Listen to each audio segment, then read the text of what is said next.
right, the next model we're going to look at, following the production possibilities curve, is the business cycle model. And what this is going to do is it's going to talk to us about the economy at large. It's going to tell us about the alternation between economic downturns and upturns. Keep in mind this idea of macroeconomy. What we mean is the national economy. So in this case, we might use the United States as an example, things like that. So let's take a look at a little bit more detail what the business cycle actually looks like. Notice first what we're comparing. First is what we're comparing is real GDP, right? Gross domestic product. We're going to spend some time talking about this over the semester. For right now, what we're talking about is just the amount of goods and services produced by the economy. And we'll get into the difference later of real versus nominal. It's not super important right now in terms of looking at the business cycle. So think of this just again as what we're producing, how much stuff our economy is making. And what we're looking at is how much are we producing over a given period of time. Okay? Now, the trend line, this key piece right here, this trend line, tells us sort of the average, right? What are we averaging over the course of the years here? And typically, a good production for the United States economy is about 3.54% would be what we would expect to see, all right, in the U.S. economy. That's a good average that we try to aim for, 3.5% to 4% growth, economic growth per year. But notice that that's just the trend line. What we're really seeing is sort of this wild fluctuation between peaks and troughs in the economy, these upturns and downturns. So, you know, at any given point, we might be producing more than our expected trend. You know, maybe we're experiencing 5, 6, 7% growth, which would be phenomenal. We haven't been there in a while, we'll see that. But, you know, the peak is where we're producing above our trend, our average. But as we know from 2008, that economic recession, we also hit contractionary periods, right, or downturns in the economy, all right, and those lead to economic troughs, or where we're producing below our expected trend or our average. You know, the last couple of quarters we've averaged pretty decent growth, but before that we were averaging 1%, 1.5%. So this troughs can be where we're below our expected point. All right, when we look at this extended period here where we're below our trend line, all right, this could be an example of an economic recession. Pardon my sloppy handwriting here with the mouse, I'm not quite used to it. So a recession, all right, a recession is defined as 2 consecutive quarters or 2 consecutive measurement periods of low economic growth, below average economic growth. Okay, so when we look at the recession, right, we're seeing this period here where we could be in a contraction. Okay, now notice, all right, that we also have expansionary periods between the trough and the next peak. Okay, where we're undergoing expansion, could be a recovery, or even into a boom where we're producing again above average of what we would expect. Okay, the business cycle period runs from peak to peak. Okay, so when we talk about one phase or one section of the business cycle, we're going from peak to peak, or maybe from trough to our next trough. Now notice though, right, so we have this really nice sort of cyclical flow, right, it's so smooth and everything. That's more just for illustration. The actual economic growth tends to fluctuate a lot more, right? We may be really low or really high. We may not, see that nice rounded picture like what we saw previously. So again, compare the actual growth here. This is real GDP being produced from 2009 up to 2012. And notice it doesn't have that nice smooth flow like what we saw before, right? It's a little more choppy, right? We don't actually experience some negative growth for most of 2010. So this is typically the model though that I'm going to ask that you look at. Okay? Now, that business cycle is closely related here to employment and unemployment. Okay? So let me go back to the picture here of the graph. Notice, right, we have our peak period. Our peak period is where more people are going to have jobs, we're going to be better employed. And our trough is where we're going to experience more unemployment. But let's talk about what do we count as employed versus unemployed. All right, employment. The employment rate is calculated, the unemployment rate is calculated by a survey conducted by the Bureau of Labor Statistics of 60,000 households nationwide. It's a phone survey. And it's designed to be representative, really, of the entire United States. And so when they do that, they count a couple of different key pieces. First is who is counted as employed, all right, which is going to be represented by the letter E. Anyone who did any work, basically that's the most basic definition.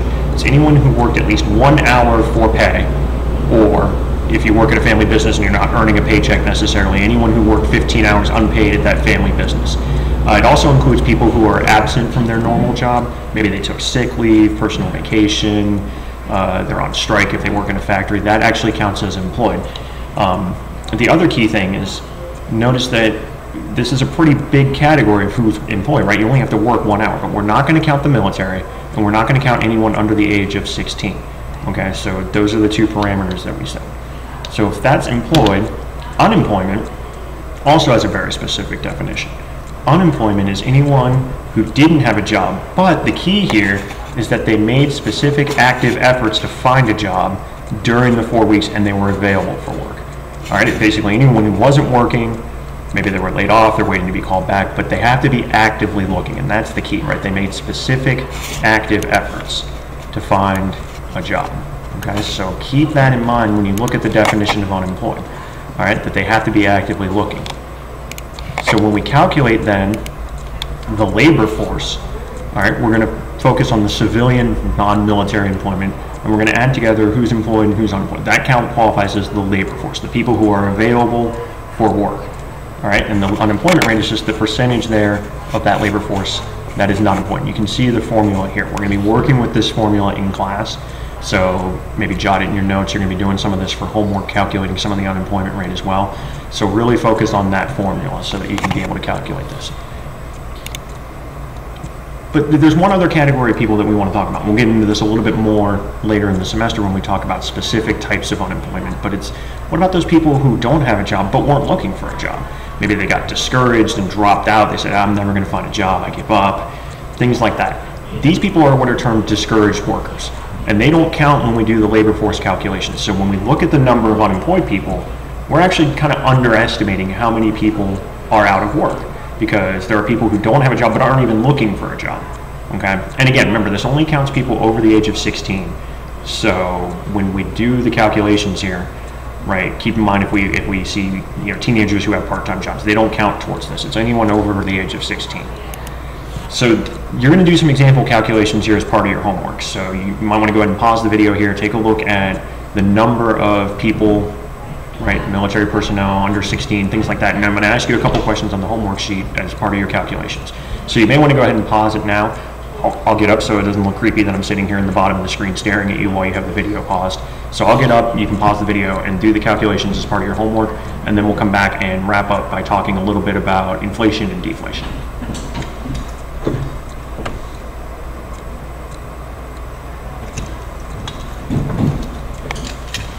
All right, so we're back here. Let's go ahead and take a look just again at that business cycle model, just to come back. Because what we're really measuring is aggregate output. Again, the economy's total production of goods and services over a given time period. So again, real GDP over time, okay? And that's usually over a year or multiple years if we're looking at the way time is measured. But we can also learn something about not just the output, but prices as well. And there's two key terms we want to look at when we look at prices. The first is inflation. All right, you guys are probably familiar with inflation, and that's just a rise in the overall price level. Okay, usually we actually, every economy experiences some inflation. You've probably heard your grandparents talk maybe about how things were so much cheaper when they were kids, right? They could go to McDonald's and get a hamburger for 10 cents or 15 cents or whatever it was. So we see rise in prices over time as a given. Where we run into trouble, where it could be bad, right, is it reduces our ability to purchase things if our incomes don't keep pace. And that's what we've seen actually over the last few years of this economic recession, is that our income doesn't go as far. Our income isn't rising to match the rise in prices. And so our wages are buying less and less. Our income is buying less and less as prices rise. So inflation, right, a lot of people get scared by it, but it's usually an okay thing. We set a target that we want to experience probably less than 2% inflation over a given period of time. It's when inflation rises faster than that, or our wages don't keep pace, that we tend to run into trouble. So on the other side then, we see deflation. Well, if you're thinking inflation is bad, well, deflation right? When prices fall, that would be better, right? Because then things are cheaper, we can buy more stuff. But deflation can be bad as well, all right? When overall prices are falling, consumers tend to hold off on any major purchases thinking prices are going to go lower.